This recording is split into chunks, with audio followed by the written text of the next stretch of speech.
In the know, non-stop Vikings talk. It's Purple Daily on Score North and ScoreNorth.com.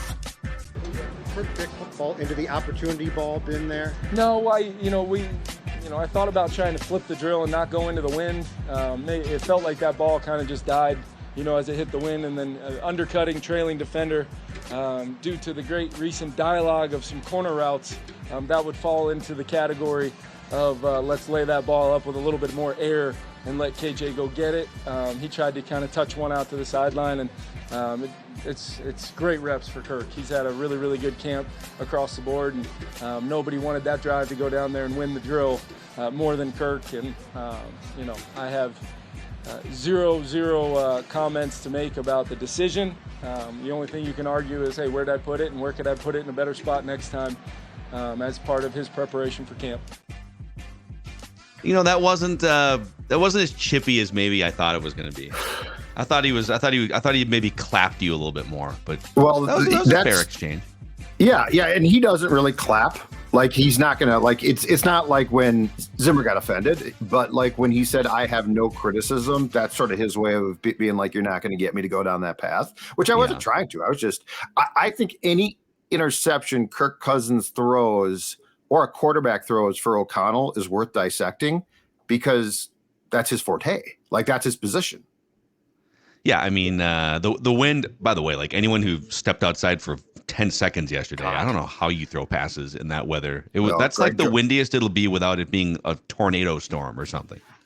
Greg Joseph's kicks are still sailing left right now. Okay. I think they're above Hudson right now, going towards Eau Claire. No, I'm just saying. Not a fair day to judge a kicker. Not a fair day. Did I judge? I was just saying You're that judging. I agree You're with passing that judgment. That wind was harsh.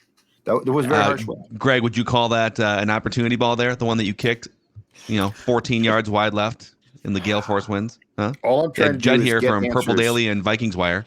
All I'm trying to do is get answers for a show that regularly ranks in the top 10 of Apple football podcasts, okay?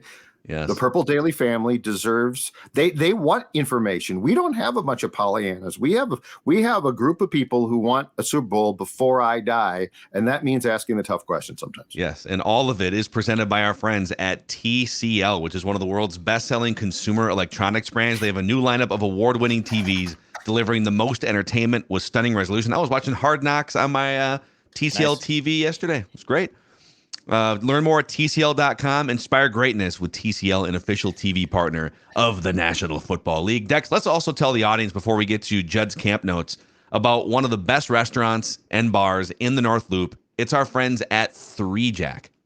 Absolutely. And you know what? It's fantasy football season, and you can go and maybe hit some golf simulator bays. You can put your big draft board actually up on those simulator bays too. Okay. So maybe you're looking to handcuff some Vikings players. Maybe you're looking to get the next fantasy football stud. You can actually host your draft party for 1 hour for free. It's a 2-hour value, but you get the first hour for free at 3Jack and 3Jack.com. Email them, go to their contact page to set that up. Tell them that your friends at Purple Daily sent you. You can do your fantasy football draft and get your golf swings in. And of course, enjoy some of those great appetizers like the loaded nachos. Go to 3Jack and 3Jack.com.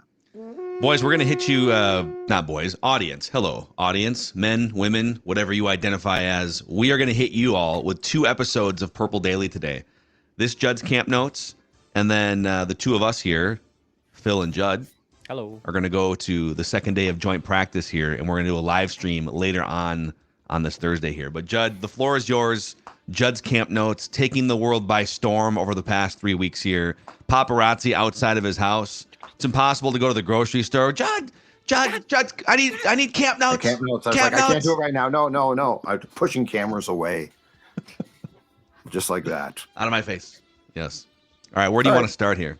Well, I want to start with a little bit of a different tact, since we did camp notes that you can hear from our Wednesday show right after that joint practice, and we're going to do another one today after the joint practice. So I'm going to mix things up a little bit here, and I'm going to give you a bigger picture thing. I'm going to give you 3 things that I'm sure of about the 2023 Vikings after watching training camp practices for a few weeks here, and then 3 areas of concern. So instead of just camp notes, this is going to be sort of the totality of what I think, things I have seen. Okay. So let's start with the positive. Let's talk about 3 things that I'm sure about after watching 3 weeks of Vikings training camp. We touched on this yesterday, but I am sure of this. This defense is going to cause havoc under Brian Flores. Now, I do have, and I keep saying this, I have some reservations about against the run and how they're going to stop that, because you know what? Of all of the losses that we have discussed, Eric Kendricks on offense, Thielen and Cook, the one that we probably don't discuss enough that's an actual loss, in my opinion, Dalvin Tomlinson, who was a run stopper. Like he was and I'm not saying that he was a Pro Bowl player, but you know what he was? He was a solid big man run stopper. The Vikings were, if I'm not mistaken, 20th in run defense last year. But this defense, if you watch what they're doing, if you watch them in the big nickel or the big dime, using 3 safeties all of the time, Josh Metellus is going to play an absolute ton with how they're approaching the pass rush and different looks and guys showing blitz and then backing off, or guys not showing blitz and then blitzing. This defense is going to cause havoc. This defense is going to cause problems. And I'm not saying that they're not going to give up big plays, but like if you're just expecting, oh my God, this defense was terrible in 2022 and how is it going to be improved? Well, schematics make a difference. And these guys they might go down, but they're going to go down with a fight. And I think too often our complaint, to put it in its simplest terms, in 2022 was they went down without a fight. They went down, they were afraid of life.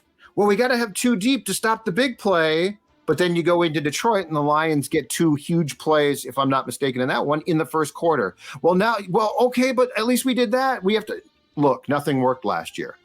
You have a good coordinator. He has an idea and he knows that defense is a chess game. And if you play checkers, you're going to get done. And if you play chess, you're going to give yourself a chance. So again, I think we need to keep in mind while the national perception is this defense sucks, they're doing a lot of things to at least give themselves a chance, and that's a good starting point.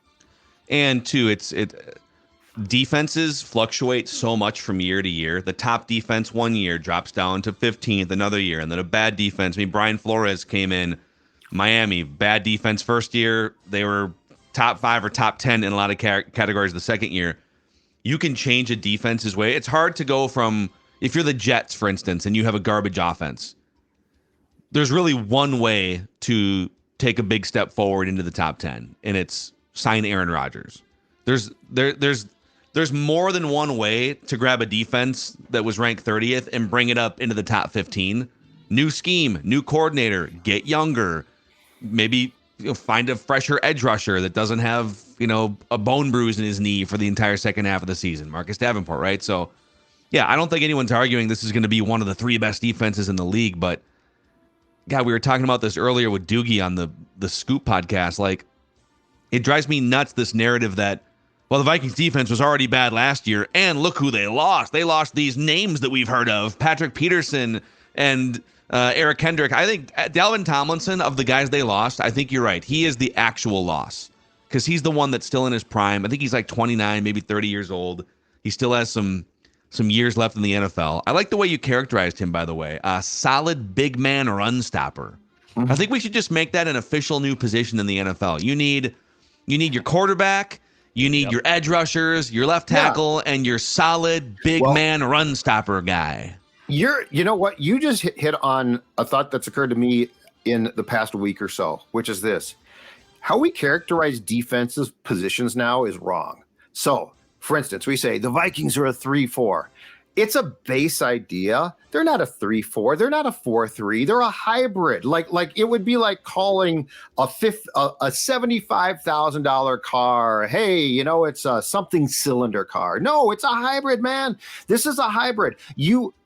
Danielle Hunter and Davenport are not outside linebackers. They're pass rushers. Like to call them out, that's such an archaic, they're outside linebacker. They're pass rushers. And by the way, they're going to have their hand down too. So like we get this. And I mean, there's packages in which Davenport's playing inside. He ain't a linebacker then. So yes, I think we need to reclassify defensive positions instead of just this catch-all defensive tackle. Solid big man run stopper bordering on fat. That is my fault. With a slightly elevated BMI. Yes. That's what he is. Okay. It's okay. It's a football player. Okay. The second thing that I know, and this is something we marvel at Justin Jefferson consistently, and we should. He's phenomenal. But I don't think we're touching on this enough. Kevin O'Connell, in my opinion, beyond a shadow of a doubt, one of the biggest things that he has done in the offseason is he has worked hard he's going to find ways to get Justin Jefferson open. I'm going to tell you right now, I've not talked to my good friend KOC about this, but I'm going to tell you right now, I think it probably kept him up nights, 4th and 8, that went for a 3-yard check down, and not because of why you think. Because you're going to say, yeah, it should. Kirk Cousins sucks. I think that play kept him up nights because, and he probably fell into a false sense of security a little bit because of the Buffalo play, because that play was just so spectacular. But, that play would have needed to be replicated against the Giants, and Kirk wasn't comfortable pulling the trigger in what he sensed as if it's incomplete, our season's done. I think part of the emphasis of this, the Jordan Addison draft pick, just the entire thing of different personnel packages really revolves around one thing. And that is, how can I work harder? How can I do more from a play calling standpoint and a schematic standpoint to get Justin Jefferson in situations where he can't be taken away in Kirk's mind? So I think that this is just as much, if not more, on KOC and his head than Kirk's head. But I think part of what we are going to see is a lot of different ways. Like if this was a basketball player, we'd be talking about ways to get him the ball more touches. Mm-hmm. Same thing with Jefferson. And we probably haven't talked about that enough. But I think we're seeing in training camp really an emphasis on, okay, we've talked about it, but how can we get Kirk even more comfortable with the fact that Justin Jefferson can be his guy because of the other targets and other personnel packages we're going to use? Don't you think Jordan Addison has to be the one that helps unlock this too? Because it was way too easy to put a guy on Adam Thielen or just, hey, Thielen's going this way on a route. The other 2 or 3 routes are going this way. Because that's kind of what happened on that play too. Thielen was just sent off on almost like a decoy route up to the top left of your screen. Thielen was kind of a non-factor in most of the games last year. If Jordan Addison can be someone you have to account for, then that might just organically open up Justin Jefferson, not just in Kirk's mind, but it might open up Justin Jefferson, or maybe it just opens up someone besides Justin Jefferson so that Kirk feels like he's got other options out there. Yes, and I also think that they're going to be, because of the adjusted personnel and because, to your point, of Addison being more of a threat, I also think we're going to see more creativity with Justin. We saw this a few times last year, but I'm not going to be surprised early in the season if we see him line up in the back, go in motion and end up in the backfield more for a short screen that then allows him to take the ball and run. I'm seeing what I consider to be more creativity, and it doesn't have to be deep routes, just more ways to potentially find ways to get the ball in his hands. Because ultimately, that's the thing about the end of that Giants game. How could you have come up with a play to at least given Justin, if Justin Jefferson had caught a 3 to 4 yard pass on 4th and 8, I think our perception at least is different than if Hawkinson catches it, right? Because then we're like, yeah, it's not a great play, but you still got your hands in the ball of your playmaker. So I'm not saying that KOC is ever going to condone throwing short of the sticks. I'm just saying I think there's more creativity, as they say now.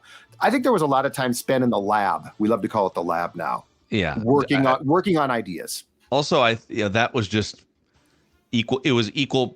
It was 50%. Why are you throwing that pass, Kirk? But it was also 50%. It was kind of a weird, wonky, bad play design. If your goal was, it was basically like pray that Justin Jefferson is open. Otherwise, there weren't really any other friendly route. There was nothing that made you think like, oh, this is a great bailout sort of second option as I'm going through my progression. Go back and watch the 4th and 18 in Buffalo, and I'm telling you right now, it created a false sense of security about what Kirk would do. Yeah. And I'm not saying that none of this is justifying anything, but I am saying I think that they said we have to find more ways to make Kirk comfortable that Justin at least is going to have a chance. Yep. And I think maybe the Buffalo game was an example of, hey, Kirk has taken some steps forward here. That's not a pass that's a risky pass that he ordinarily would not have thrown. But it doesn't mean that, he's going to throw that pass every single time now. He's going to be, now he's Brett Favre, just like throwing into tight windows, or Aaron Rodgers whizzing a ball by, a defender's ear hole. So Kirk still has some work to do in that regard. Took some steps last year. And yeah, KOC, probably you probably do think about how the end of that game could have been a lot different for the last 8 months. All right, the third thing that I'm sure of about the 2023 Vikings is this: the run game will be fine without Dalvin Cook. So Alexander Mattison is not Dalvin Cook in his prime, nor do I think that he is trying to act like he is. I think their goal is going to be to distribute carries more. Madison is still the guy, but I don't think that there's a goal to be like Alexander's going to replace Dalvin and here's how it's going to go. I think that there's more of a design to use a bit of a committee approach. Certainly Ty Chandler will get series and carries for sure, but this goes beyond that. One, the signing of Josh Oliver is going to change some of the packages. We've talked about this a lot, but they're going to use more 12 personnel, which means that there will be 2 tight ends, a running back, and 2 receivers among the eligibles. But the other thing about this is the run game, where O'Connell realized he fell short, was the run game did not serve as a good enough means to set up the pass game. Because when Adrian Peterson lost yards back in the day, you would just say, hey, Adrian, you lost 2 yards, get 64 next carry. The run game now is really designed to set up the pass game. So if you lose yards, now it's 2nd and let's say 13. Now let's say you get to 3rd and 9. Well, that's not great. Yeah. The run game as it's going to be designed in an ideal world now is going to be, hey, it's 3rd and 4. There's a play call that fits this perfectly. So it's not, I think our problem is that we think back on Dalvin's big plays, big runs. But we've documented this. There were way too many lost yards. There were way too many times where you didn't get what you needed on a consistent basis. That's the goal now. Yep. And I think that the run game will be absolutely fine. Alexander Mattison might not have a 75-yard touchdown run, but guess what? If the Vikings can consistently be in 3rd and 3, they're not going to give a damn about the length of his runs. They're going to care about what he sets them up to do. Well, and I'll give you 2 stats that are, for all these people that are like, oh my God, lamenting the loss of Dalvin Cook and looking at the back of the football card stats, 1,200 yards, whatever, right? Here's 2 stats for you, all right? The Vikings offensive line, according to Pro Football Focus, ranked 3rd in run blocking grade.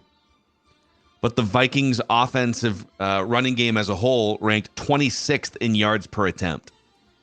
Now, if you dig deeper, Dalvin Cook was like dead last or bottom 5, I want to say, in some of the analytical like rushing categories. The like yards expected over average, he was well below the amount of rushing yards he was supposed to be at.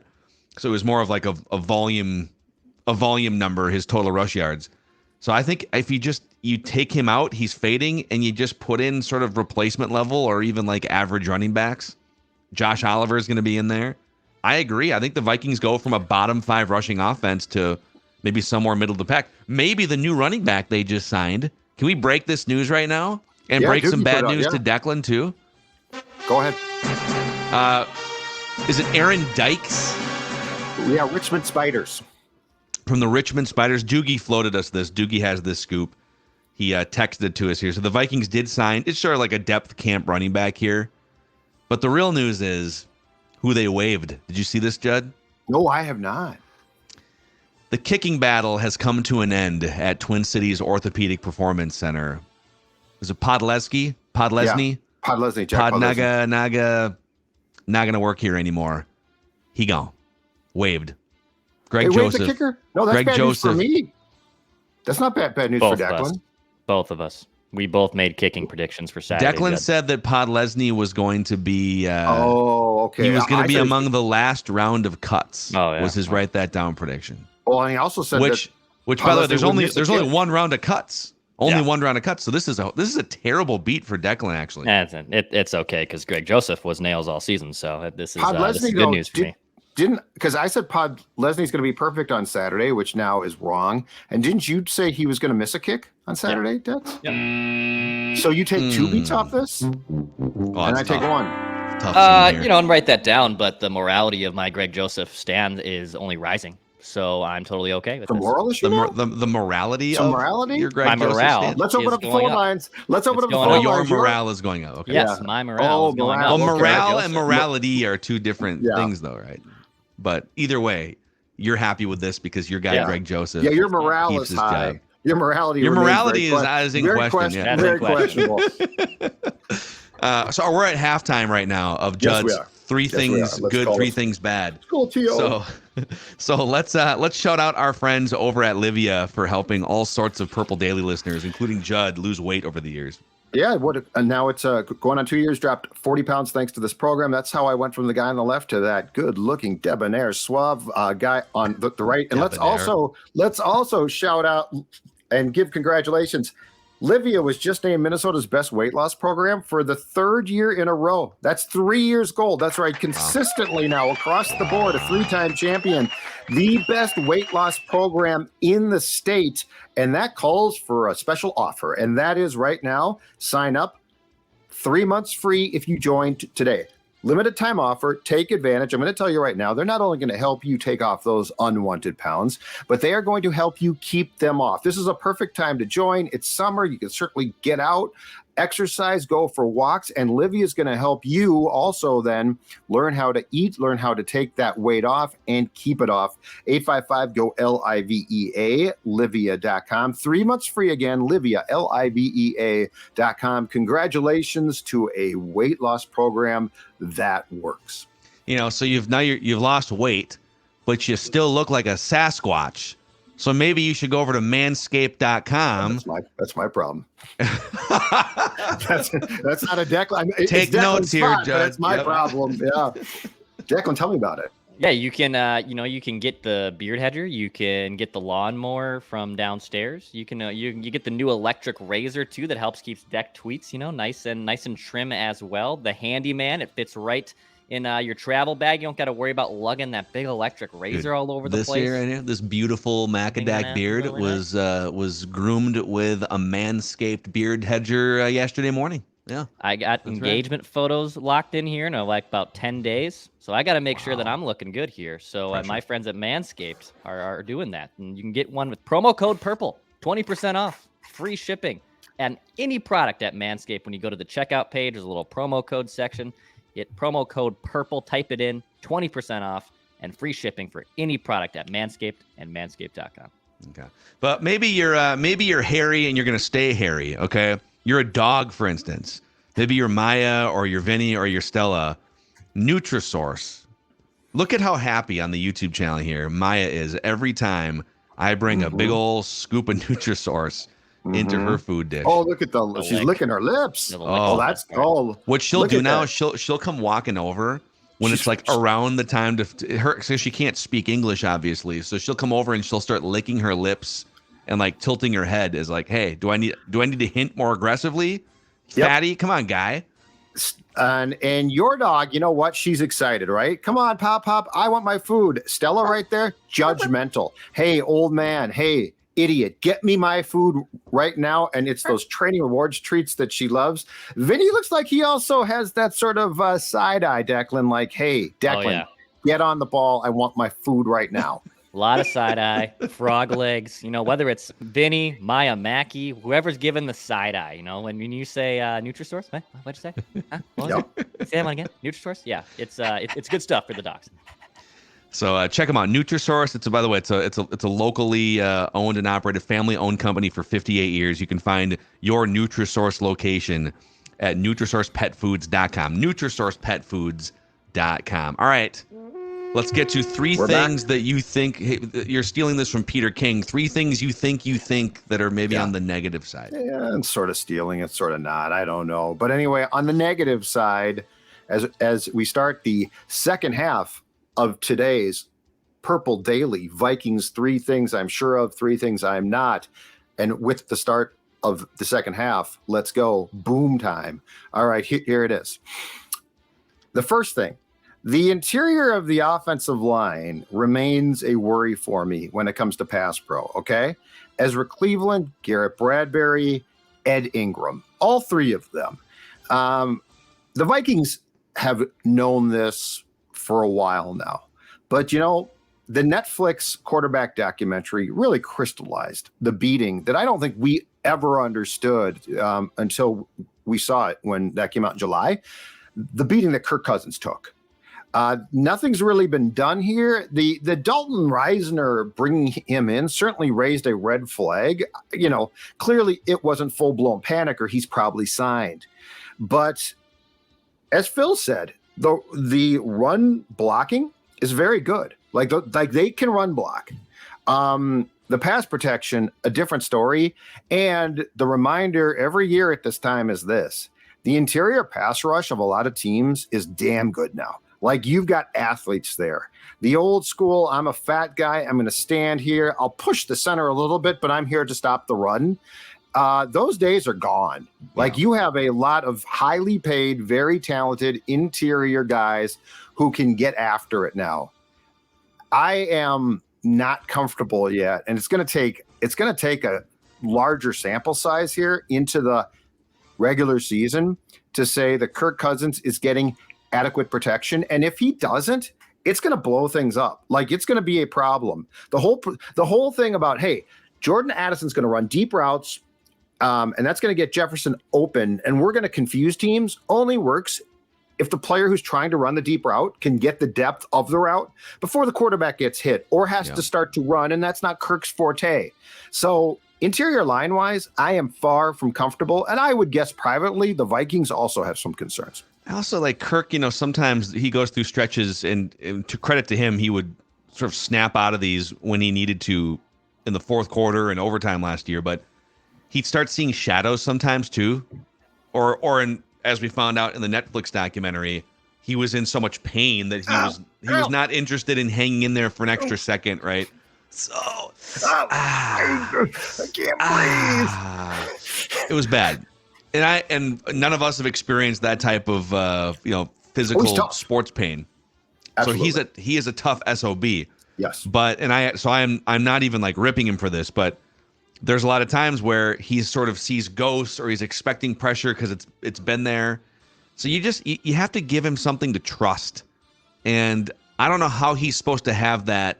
It sounds like the joint practice was kind of the same thing where the interior was getting pushed back, and it's shocking to me that they would continue forward with no major changes to the interior offensive line after everything we saw last year, unless they are damn sure about those guys improving. But I don't think we've seen anything in the preseason so far, like in the practices, to suggest that, oh, this is a brick wall for Kirk to stand by. We don't know. You know? We don't know. So. And when, look, I know that Ingram was coming off a tough year. They gave him a ton of chances. But when they play him in preseason game 1, which is fine, it's still hey, we're not certain there yet. Like of the 5 O-linemen, you're the only one who's going to play. That can't just be like, oh, no big deal. I mean, that's a nod to, we need to get you more work. So with the way Kirk plays, it ain't like, hey, Kirk's not getting protection, but he'll just take off. It's not how he plays. It's not fair to Kirk. So, yeah. Okay. All right. It's fair. It's a fair one. Okay. The second thing, shifting to the defense, I brought this up before, but I'm going to go back at it because it's still my one concern. And that's this. The run defense has to prove itself. The Vikings are going to put a ton of pressure on, okay? And I think against Tampa Bay, it's going to work because I think the Bucs are going to be like, holy cow, this is tough. You know, we've got some certainly receiver talent, but it's not like Baker Mayfield's the best quarterback in the world, and I think he'll start, not Declan's guy, Kyle Trask. But the reality is this. When this goes on film, and it'll be fairly quick, teams are going to find a way to try and run against that pressure or have screen passes. So I'm not that worried right now about all these deep routes are going to kill them because, again, I think the pressure is going to be sufficient that the quarterback's going to probably have to deliver the ball at times on deep routes before he wants to. Yeah. But then the question is, how do you combat that if you're an opponent? And that is with the run game and with short passes. So I'm actually far more concerned about that. And there's a lot being put here, for instance, on the plate of Kyrie's Tonga, right? Because Dalvin Tomlinson's gone and Tonga looked good, but Tonga wasn't a full-time player. And I think he's going to have to be now. So it's the run defense and the short pass game that I think Flores is going to have to be more concerned about, because what he's going to do is going to open up some issues with that being exposed. And now my question is, okay, if that gets exposed, how do you counter it quickly? Wow, that's football. Yes. On the Tonga front, we've seen a lot of guys. Duke Shelley was probably in this category that come in and they look really good in 250 or 300 snaps or something. But like a full-time player plays 800 to 1,000 snaps. If you start to elevate that guy, let's say Tonga becomes a guy and we need 500 or 600 snaps out of you. Is he going to play at that same level?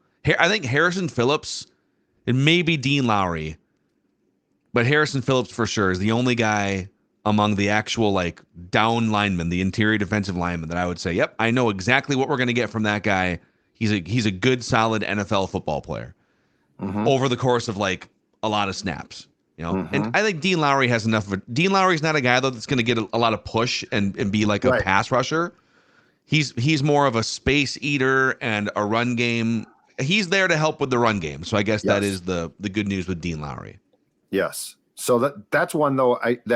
I'm far more curious in watching this team practice. I'm far more curious about what they're going to do when teams start to run more, because I actually think that they're going to have far more answers for the pass game that's going to go beyond their cornerbacks being shut down guys. But I'm not certain on that one. And then the last one I'm not certain on, and that is the linebacker position. Okay.